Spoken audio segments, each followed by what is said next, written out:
5 करोड़ बनाम 25 लाख। जी हाँ, ये वो कड़वा सच है जिसने पूरी इंडस्ट्री में खलबली मचा दी है। रिपोर्ट्स के मुताबिक the great Indian Kapil show के एक एपिसोड के लिए कपिल शर्मा 5 करोड़ रुपए ले रहे हैं, जबकि शो की असली जान सुनील ग्रोवर को सिर्फ 25 लाख रुपए मिल रहे हैं, यानी सीधा 20 गुना का भेदभाव।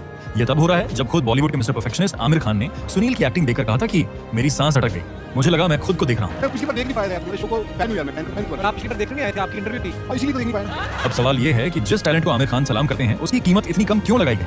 आज की इस वीडियो में हम सुनील ग्रोवर की जिंदगी के उन पन्नों को खोलेंगे जिन पर सिर्फ अपमान और दर्द लिखा है। ये कहानी उस जिद्दी इंसान की है जिसकी फोटो के पीछे एक कास्टिंग डायरेक्टर ने क्लर्क टाइप लिखकर उसे रिजेक्ट कर दिया था, लेकिन उसे नहीं पता था कि जिस लड़के को वो क्लर्क कहकर दुत्कार रहा है वही लड़का एक दिन मुंबई में 21 करोड़ की संपत्ति और एक आलीशान पेंट हाउस का मालिक बनेगा। जो कभी महीने के 500 रुपए कमाने के लिए धक्के खाता था, आज वो अपनी शर्तों पर जी रहा है। लेकिन पैसा और शोहरत तो मिल गई, पर उस बेइज्जती का क्या जो 30,000 फीट की ऊंचाई पर हुई थी। आज हम आपको उस काली रात का पूरा सच बताएंगे। क्या नशे में धुत कपिल शर्मा ने अपना जूता उतारकर सुनील ग्रोवर को मुंह पर मारा था? क्या सच में फ्लाइट के अंदर गंदी गालियां दी गई थी जिन्होंने 2 जिगरी दोस्तों को 7 साल के लिए जानी दुश्मन बना दिया? और अगर इतनी नफरत थी तो नेटफ्लिक्स की वो कौन सी डील थी जिसने इन दोनों को फिर से गले मिलने पर मजबूर कर दिया? मैं आ रहा हूं नेटफ्लिक्स पे, आप यार तो साथ में चलते हैं। तो चलिए बिना देर किए शुरू करते हैं सुनील ग्रोवर की यह मसालेदार और होश उड़ा देने वाली दास्तान। हर सुपरस्टार की कहानी किसी न किसी छोटे शहर की तंग गलियों से ही शुरू होती है, जहां सपने देखना भी कभी-कभी गुनाह लगता है। सुनील ग्रोवर की यह दास्तान भी हरियाणा के सिरसा जिले के एक बेहद साधारण और छोटे से कस्बे मंडी डबवाली से शुरू होती है। बचपन से ही उनके अंदर एक अजीब सा कीड़ा था, और वो कीड़ा था दूसरों की हुबहू नकल उतारने का। चाहे वो स्कूल के कड़क टीचर हों, पड़ोस की कोई आंटी हो, या फिर टीवी पर आने वाले बड़े-बड़े सितारे, सुनील सबकी रूह को पकड़ लेते थे और उनकी ऐसी एक्टिंग करते थे कि देखने वाला दंग रह जाए। लेकिन जैसा कि हमारे भारतीय समाज में अक्सर होता है, इस नौटंकी को कभी भी एक अच्छा करियर नहीं माना जाता। सुनील के परिवार की और रिश्तेदारों की भी यही उम्मीदें थी कि बेटा पढ़ लिखकर कोई सरकारी नौकरी करेगा या कोई ढंग का काम करेगा जिससे घर चल सके। मगर सुनील की रगों में तो बचपन से ही अभिनय का खून दौड़ रहा था। उन्होंने समाज के बहुत ताने सुने, लोगों ने मजाक उड़ाया, लेकिन उन्होंने अपने अंदर की उस कलाकार वाली आवाज को कभी दबने नहीं दिया। अपने सपनों को पूरा करने के लिए उन्होंने चंडीगढ़ के पंजाब यूनिवर्सिटी से थिएटर में मास्टर्स की डिग्री हासिल करने का एक बड़ा फैसला किया। चंडीगढ़ में थिएटर और पढ़ाई करते हुए सुनील की किस्मत तब पलटी जब उनकी मुलाकात व्यंग्य और कॉमेडी के भीष्म पितामह कहे जाने वाले स्वर्गीय जसपाल भट्टी जी से हुई। जसपाल भट्टी जी की नजर बिल्कुल एक जौहरी की नजर थी, और उन्होंने इस साधारण से दिखने वाले लड़के के अंदर छिपे हुए एक कलाकार को पहली ही नजर में पहचान लिया था। भट्टी साहब ने सुनील के टैलेंट को परखा और उन्हें अपने मशहूर शो फुल टेंशन और भट्टी की छुट्टी में छोटे मोटे रोल दिए। सुनील ग्रोवर आज भी इस बात को मानते हैं कि कॉमेडी की असली एबीसीडी और बारीकियां उन्होंने जसपाल भट्टी साहब से ही सीखी हैं। एक किस्सा खुद सुनील ने एक इंटरव्यू में साझा किया था। बात उस जमाने की है जब डिजिटल फोटोग्राफी का दौर नहीं था और ऑडिशन के लिए हार्ड कॉपी तस्वीरें दी जाती थी। सुनील ने जसपाल भट्टी के ही एक सहयोगी को अपनी कुछ तस्वीरें दी थी ताकि उन्हें काम मिल सके। सुनील को बाद में पता चला कि उस कास्टिंग वाले शख्स ने उनकी फोटो के पीछे पेन से एक ऐसा नोट लिखा था जिसे पढ़कर कोई भी टूट जाए। उस नोट पर लिखा था क्लर्क टाइप। उस व्यक्ति ने शायद यही सोचा होगा कि यह साधारण नए नक्श वाला लड़का ज्यादा से ज्यादा मुंशी ही लग सकता है। यह शब्द सुनील के लिए किसी गाली से कम नहीं था। यह एक ऐसा रिजेक्शन था जो किसी भी इंसान को अंदर से तोड़ सकता था। लेकिन यही वह पल था जिसने सुनील के अंदर की आग को भड़का दिया।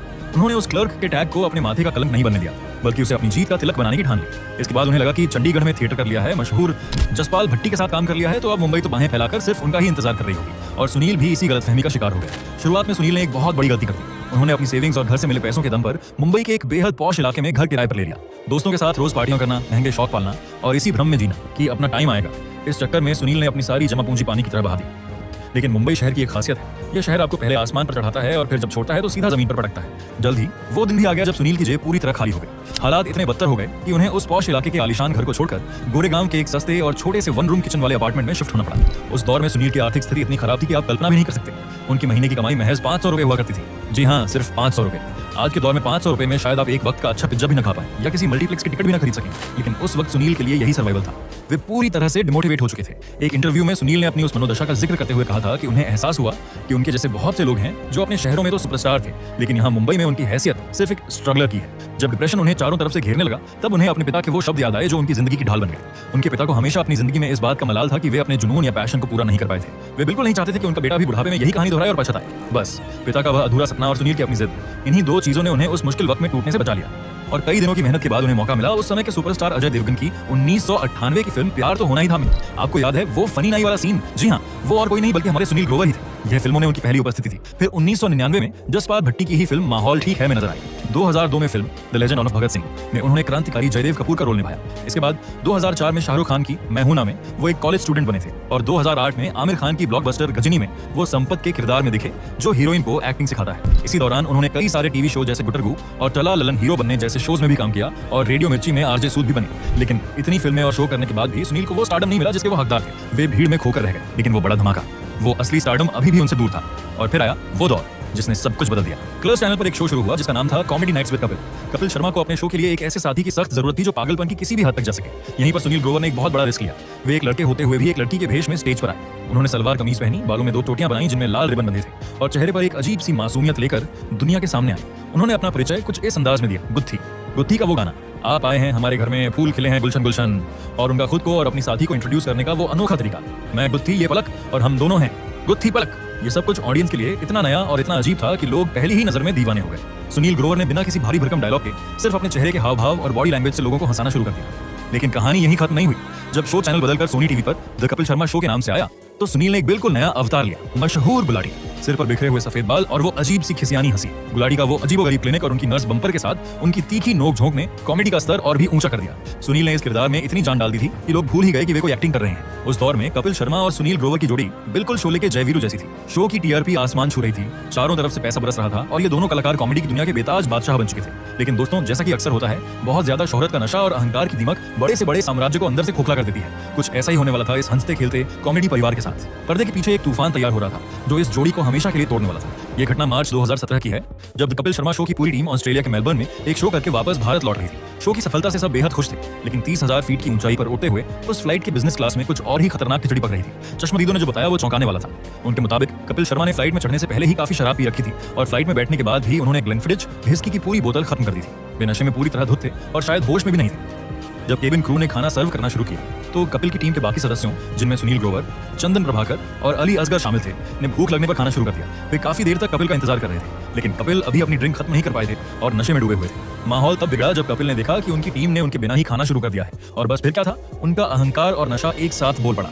खबरों के मुताबिक कपिल जोर जोर से चिल्लाने लगे, जब मैंने खाना शुरू नहीं किया तो तुम लोगों ने कैसे ले लिया खाना। उनकी आवाज इतनी तेज और डरावनी थी कि बिजनेस क्लास छोड़िए, पीछे बैठे इकोनॉमी क्लास के यात्रियों तक को सब कुछ साफ सुनाई दे रहा था। शुरुआत में कपिल ने अपने बचपन के दोस्त चंदन प्रभाकर को गंदी गंदी गालियां देनी शुरू की। सुनील ग्रोवर, जो अपने दोस्त और साथी कलाकार को शांत करने की कोशिश कर रहे थे, उन्होंने बीच बचाव किया। उन्होंने कपिल को समझाने की कोशिश की कि वे फ्लाइट में तमाशा न करें और शांत हो जाएं, लेकिन नशे में चूर कपिल को यह बात नागवार गुजरी। उन्हें लगा कि उनका जूनियर, जिसे उन्होंने काम दिया है, वो उन्हें ज्ञान दे रहा है। स्थिति तब पूरी तरह बेकाबू हो गई जब कपिल ने अपना आपा पूरी तरह खो दिया। प्रत्यक्षदर्शियों के अनुसार कपिल गुस्से में अपनी सीट से उठे, उन्होंने अपना जूता उतारा और सुनील ग्रोवर को मारा।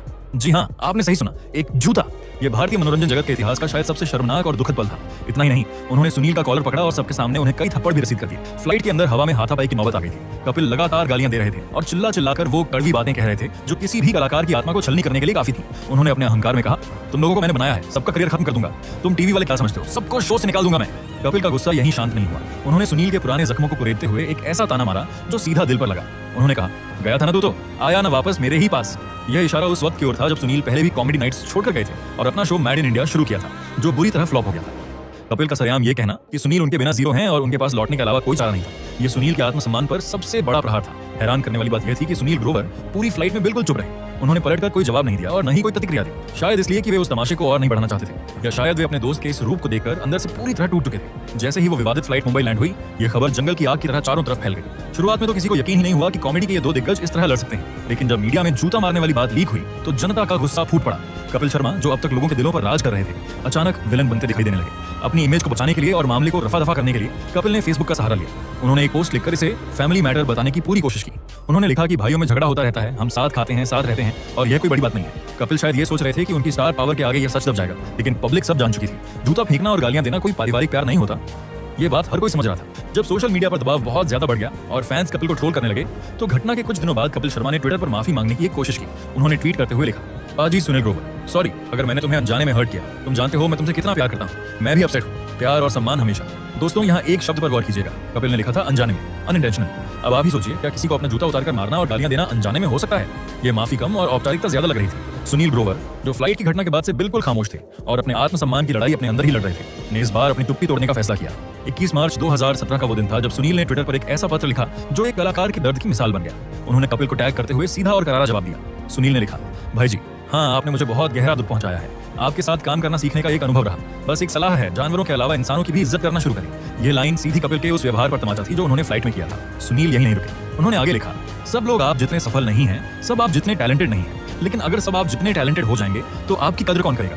इसलिए उनके अस्तित्व के प्रति थोड़ा आभार रखें। यह आपका शो है और आपके पास किसी को भी निकालने की पावर है, लेकिन भगवान बनने की कोशिश मत करें। सुनील ने साफ कर दिया कि वे अब उस परछाई से बाहर निकल रहे हैं जहां उनकी इज्जत सुरक्षित नहीं थी, चाहे सामने वाला इंसान कितना भी बड़ा सुपरस्टार क्यों ना हो। नतीजा यह हुआ कि सुनील ने शो छोड़ दिया। उनके समर्थन और सम्मान में शो के अन्य कलाकार अली असगर और चंदन प्रभाकर ने भी शो का बहिष्कार कर दिया। कपिल का वो शो जो टीआरपी का राजा हुआ करता था, इस विवाद के बाद रातों रात अर्श से फर्श पर आ गिरा। दर्शकों ने उस अहंकार को खारिज कर दिया और सुनील ग्रोवर के स्वाभिमान को सलाम किया। कपिल शर्मा का शो छोड़ने के बाद सुनील ग्रोवर के लिए आगे की राह बिल्कुल भी आसान नहीं थी। यह उनके करियर का एक तरह का वनवास ही था। उन्होंने घर बैठने की बजाय काम करना चुना, लेकिन रास्ता कांटों भरा था। उन्होंने अपना खुद का शो कानपुर वाले खुरानाज शुरू किया, लेकिन अफसोस कि वह शो दर्शकों के दिलों में अपनी जगह नहीं बना पाया और ज्यादा दिन नहीं चला। जब यह शो उम्मीद के मुताबिक नहीं चला तो इंडस्ट्री में बातें बनने लगी। लोगों को और आलोचकों को लगने लगा कि शायद कपिल शर्मा ने फ्लाइट में नशे में जो कहा था वो सच था, कि सुनील उनके बिना जीरो हैं और अकेले अपने दम पर नहीं चल पाएंगे। यह वो नाजुक दौर था जब सुनील चाहते तो टूट सकते थे या वापस जा सकते थे, लेकिन उन्होंने अपनी रणनीति पूरी तरह बदल दी। उन्होंने हार नहीं मानी और अपना पूरा फोकस सिर्फ कॉमेडी तक सीमित न रखकर गंभीर अभिनय पर लगा दिया। और फिर एंट्री हुई बॉलीवुड के दबंग यानी सलमान खान की। सुनील ने सलमान खान के साथ फिल्म भारत साइन की। इस फिल्म में उन्होंने विलायती खान का किरदार इतनी शिद्दत और गहराई से निभाया कि फिल्म के कई इमोशनल सीन्स में तो वे खुद सुपरस्टार सलमान खान पर भी भारी पड़ते नजर आए। ये पहली बार था जब आलोचकों और दर्शकों ने भी एक सुर में माना कि गुत्थी के उस हंसते हुए मुखौटे के पीछे एक बेहद संजीदा और बेहतरीन अभिनेता छिपा हुआ है। इसके बाद तो जैसे सुनील ने पीछे मुड़कर देखा ही नहीं। विशाल भारद्वाज जैसे दिग्गज डायरेक्टर की फिल्म पटाखा में उनका बिल्कुल देसी और देहाती अंदाज, और फिर तांडव वेब सीरीज में उनका शातिर और गंभीर किरदार देखकर दर्शक चौंक गए कि क्या यह वही सुनील ग्रोवर हैं जो कभी साड़ी पहनकर हमें हंसाते थे। सफलता का यह कारवां यही नहीं रुका और फिर आई साल की सबसे बड़ी फिल्म किंग खान यानी शाहरुख खान की ब्लॉकबस्टर जवान। डायरेक्टर एटली की इस फिल्म में सुनील ने एक बहुत ही महत्वपूर्ण भूमिका निभाई। 7 साल, पूरे 7 साल तक कपिल शर्मा और सुनील ग्रोवर के बीच यह कोल्ड वॉर चलता रहा। फिर एंट्री होती है बॉलीवुड के असली भाईजान यानी सलमान खान की, जो कपिल और सुनील दोनों के बेहद करीब माने जाते हैं। ये वाकया है दिसंबर 2019 का, जब सोहेल खान की बर्थडे पार्टी चल रही थी और इत्तेफाक से वहां कपिल शर्मा और सुनील ग्रोवर दोनों मौजूद थे। उस रात सलमान खान ने एक बड़े भाई का फर्ज निभाते हुए दोनों को पास बुलाया और उनके गिले शिकवे दूर करवाकर उन्हें गले मिलवाया। उस रात की एक तस्वीर ने इंटरनेट पर तहलका मचा दिया था, जिसमें सलमान खान बीच में खड़े थे और उनके दोनों तरफ कपिल और सुनील मुस्कुरा रहे थे। कपिल ने खुद उस फोटो को शेयर करते हुए कैप्शन दिया था, ब्रदर्स नाइट। ये दुनिया के लिए पहला संकेत था कि अब इन दोनों दिग्गजों के बीच सब कुछ ठीक हो रहा है। लेकिन दोस्तों, बॉलीवुड में कहा जाता है कि असली पैचअप सिर्फ गले मिलने से नहीं होता, उसके लिए एक सही और मोटी डील की भी जरूरत होती है। इंडस्ट्री के जानकारों का कहना है कि नेटफ्लिक्स ने वो कर दिखाया जो इतने सालों में कोई भी टीवी चैनल नहीं कर पाया था। नेटफ्लिक्स इंडिया एक ग्लोबल कॉमेडी शो लाना चाहता था और उन्हें यह बात अच्छी तरह पता थी कि कपिल और सुनील को एक मंच पर साथ लाए बिना वो धमाका नहीं होगा जिसकी उन्हें तलाश है। इसलिए पैसों की बड़ी थैली खोली गई और पुराने गिले शिकवे भुला दिए गए। अपनी वापसी पर सुनील ग्रोवर ने अपने उसी पुराने मजाकिया अंदाज में कहा, हम फ्लाइट में बैठे थे और पता चला कि नेटफ्लिक्स इंडिया आ रहा है, तो हमने सोचा कि कुछ ऐसा करें कि पब्लिसिटी स्टंट हो जाए। उन्होंने अपनी 7 साल की कड़वी लड़ाई को एक पब्लिसिटी स्टंट कहकर टालने की कोशिश की ताकि मीडिया उनसे ज्यादा तीखे सवाल न पूछे। लेकिन हम और आप सब जानते हैं कि वो दर्द और वो अपमान असली था और यह वापसी भी कला और व्यापार का एक समझौता ही है। अब आते हैं इस रियूनियन के सबसे मसालेदार हिस्से पर, यानी इसके पीछे का आर्थिक गणित, जो बड़ा ही दिलचस्प और चौंकाने वाला है। मीडिया रिपोर्ट्स के मुताबिक the great Indian Kapil show के लिए फीस का जो बंटवारा सामने आया है वो किसी को भी हैरान कर सकता है। खबरों की माने तो कपिल शर्मा एक एपिसोड के लिए लगभग 5 करोड़ रुपए ले रहे हैं, जबकि सुनील ग्रोवर की फीस लगभग 25 लाख रुपए प्रति एपिसोड बताई जा रही है। वहीं कृष्णा अभिषेक को लगभग 10 लाख रुपए मिल रहे हैं। नवजोत सिंह सिद्धू को लेकर चर्चा है कि वो एक एपिसोड के 30 से 40 लाख लेते हैं। वहीं अर्चना पूरन सिंह एक एपिसोड के 10 से 12 लाख फीस लेती हैं और कीकू की फी डिस्क्लोज नहीं हुई।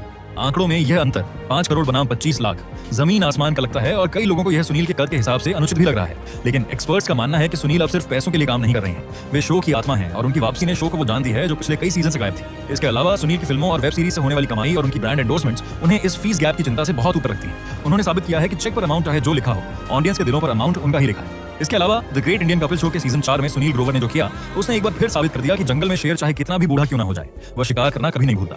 हम बात कर रहे हैं उस ऐतिहासिक एपिसोड की जिसमें सुनील ने बॉलीवुड के मिस्टर परफेक्शनिस्ट यानी आमिर खान की मिमिक्री की थी। वैसे तो उस एपिसोड में गेस्ट के तौर पर कार्तिक आर्यन और अनन्या पांडे आए थे, लेकिन सच पूछिए तो पूरा शो अकेले सुनील ग्रोवर चुरा ले गए। उन्होंने आमिर खान के पीके और लाल सिंह चड्ढा वाले एक्सप्रेशंस, उनकी चाल ढाल और उनके बात करने के उस खास तरीके को, जैसे बार बार विचार मग्न होकर हम्मा करना और गोद में तकिया लेकर बैठना, इतनी बारीकी से पकड़ा कि दर्शक अपनी कुर्सियों से गिर गए। उन्होंने खुद को 19-20 आमिर कहकर इंट्रोड्यूस किया और कार्तिक आर्यन से उनकी शादी को लेकर बिल्कुल वैसे ही सवाल पूछे जैसे आमिर खान अपनी निजी जिंदगी में पूछते हैं। इस एक्ट की सबसे बड़ी बात यह नहीं थी कि सुनील ने नकल की, बल्कि सबसे बड़ी बात यह थी कि आमिर खान, जो आमतौर पर अपनी इमेज को लेकर बहुत संजीदा और रिजर्व रहते हैं, ने इस पर क्या प्रतिक्रिया दी। एक इंटरव्यू में खुद आमिर ने हैरान होकर कहा था, मैं इसे मिमिक्री भी नहीं कहूंगा, ये इतना ऑथेंटिक था कि मुझे लगा मैं खुद को देख रहा हूँ। मैंने एक क्लिप देखी और मैं अपनी हंसी नहीं रोक पाया। मैं इतना हंसा कि मेरी सांस अटक गई। उसमें कोई मैलिस दुर्भावना नहीं थी, बस प्यार था।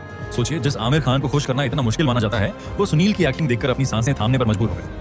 तो दोस्तों, यह थी कहानी उस सुनील ग्रोवर की, जिसने मंडी डब्बाली की धूल भरी गलियों से निकलकर नेटफ्लिक्स के ग्लोबल मंच तक का सफर तय किया। 500 रुपए की सैलरी से लेकर करोड़ों की फीस तक और फ्लाइट में खाए गए उस एक थप्पड़ से लेकर आमिर खान की वाहवाही तक की यह यात्रा हमें बहुत कुछ सिखाती है। सुनील ग्रोवर ने हमें सिखाया है कि सेल्फ रिस्पेक्ट से बड़ा कुछ नहीं होता। जब उन्हें लगा कि उनकी इज्जत नहीं हो रही तो उन्होंने सबसे बड़े शो को लात मारने में देर नहीं लगा, और जब उन्होंने वापसी की तो शेर की तरह की, बिना गिड़गिड़ाए, अपनी शर्तों पर और अपने काम से जवाब देकर। कपिल और सुनील का रिश्ता आज कैसा है यह तो वही जानते हैं। शायद वे अब सिर्फ कलीग्स हैं, दोस्त नहीं, लेकिन स्क्रीन पर उनका जादू यह बताता है कि कलाकार चाहे आपस में लड़ें, कला हमेशा जीतती है। अब आप हमें कमेंट्स में अपनी राय जरूर दें। आपको कपिल पसंद है या सुनील, और आपको सुनील ग्रोवर का कौन सा किरदार सबसे ज्यादा पसंद है?